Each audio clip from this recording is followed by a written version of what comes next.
Suspendido na ng 70 araw ang lisensya ng driver ng oil tanker na umararo ng 4 na sasakyan sa Mabini Bridge sa Maynila noong Biyernes.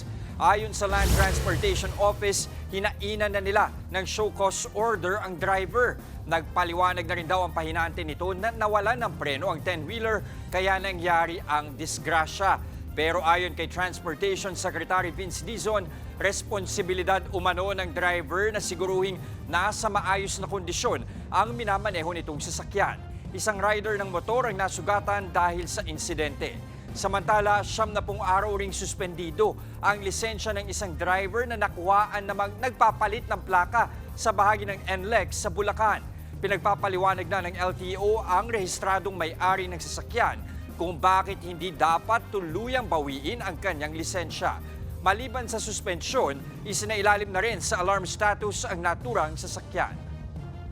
Mga kapatid, Jess De Los Santos po ang inyong kasangga sa paghahatid ng balita para sa may alam at may pakialam.